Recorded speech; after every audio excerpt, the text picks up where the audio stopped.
a journey from varsity to professional athlete, as well as the many obstacles that face female athletes. We're going to be taking a look at Good for a Girl by Fleshman.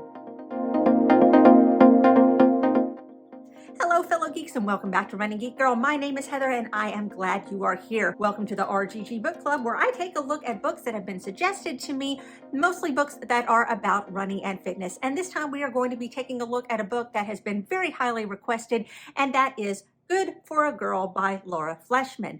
This book just recently came out at the beginning of the year, and it follows Lauren's story as told by Lauren herself, from being a runner just in PE class, going up to varsity, collegiate runner, and then becoming a professional runner, as well as the many trials and tribulations that face a lot of female athletes in the business today. Many of you may recognize Lauren from a lot of her ventures. She was a sponsored Nike athlete, running in Olympic trials. She has been very vocal about the problems of eating disorders within the athletic industry. Many of you are familiar with the company started by Lauren and her husband, Picky Bars, that offers a lot of fueling things for athletes. I'm going to have a link to them down below if you have not checked them out before. Lauren takes the opportunity to tackle a lot of really difficult issues in this book.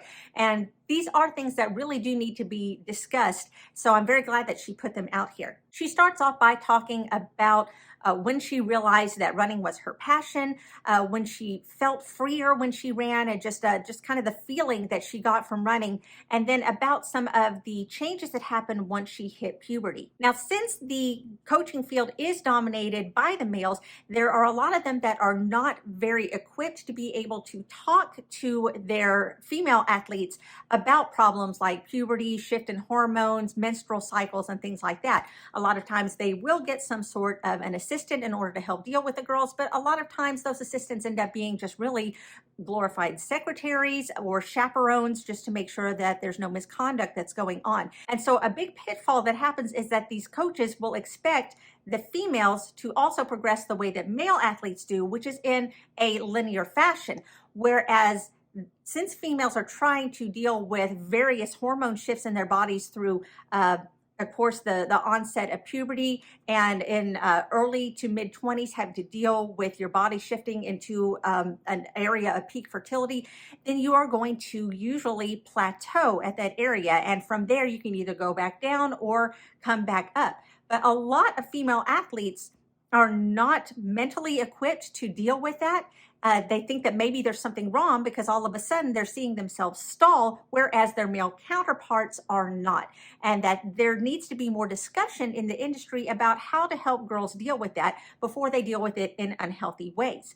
What I mean by unhealthy ways is what is referred to often in the book as the female triad. What I mean by the female triad, as discussed through the book, is amenorrhea, which is where you cease to have a period, disordered eating, and overtraining that leads to stress and injury. Unfortunately, it usually is the nature of things that not only are girls expected to produce the same type of performance as their male counterparts, but they also are expected to maintain a certain demeanor and appearance as well.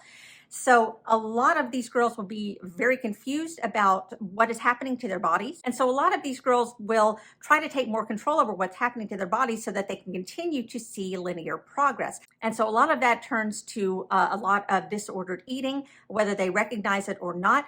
And it will also turn to a lot of overtraining and people getting injured and then either not being able to run again or taking a long time to get back into it. Thankfully, more research, she points out in this book, has been done, but there is still a lot of research that needs to be done on the long-term effects of all of this on female bodies. She also tackles the pay disparity between male and female athletes.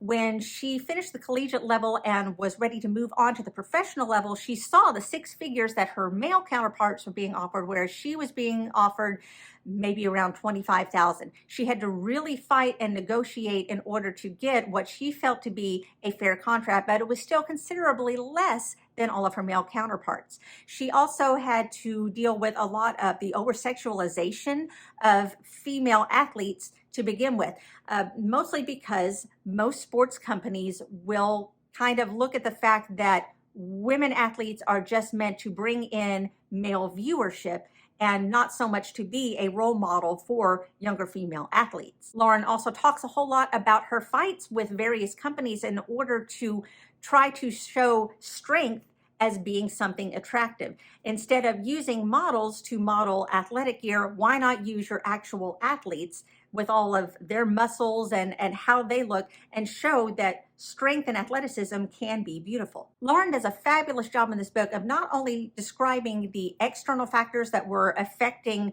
her entire career, but also the internal factors, everything that she was struggling with inside. She points out, and very rightly so, that a lot of times we see athletes on the covers of magazines and newspapers because they are doing well, because they are succeeding, but that there is so much more that we can learn from their failures. There's so much more that we can learn from athletes' struggles, and it's time that we start to have a conversation around that. Overall, this is a wonderful story about Lauren's career. She is very upfront about her successes and her failures, about her struggles, about the things that maybe that she regrets, things that she may have wanted to do differently, and especially all the lessons that she has learned from it that she would love to be able to pass on to other female athletes. She also makes a very good point that if we are truly going to be seen as inclusive in sports, and that means everyone, we need to be looking more into how we can lift up and better help our female athletes, because they are not just a different version of male athletes, and that this does include transgender athletes as well, that we need to make more of an attempt to understand them and make sure that they are included in the conversation as well. Overall, I would definitely recommend this book. Check it out for yourself. I'm going to have a link down below to where you can find it on Amazon. It is an Amazon affiliate link, and if you buy it through that link, it does help the channel out at no extra cost to you. So, what else should I be reading for the RGG Book Club? Why don't you leave any suggestions down in the comments below? Have you read this book yourself? Why don't you let me know down in the comments below as well? This is a reminder that if you have not subscribed to the channel, make sure you hit that subscribe button so that you don't miss any of the fun running content that I have coming out all the time. You could also follow me on social media. All the links are down in the description. You can find me across all platforms under the name Running Geek Girl. Thanks so much for watching. I'm so glad you could be here. Remember to laugh hard, run fast, and be kind. See you later.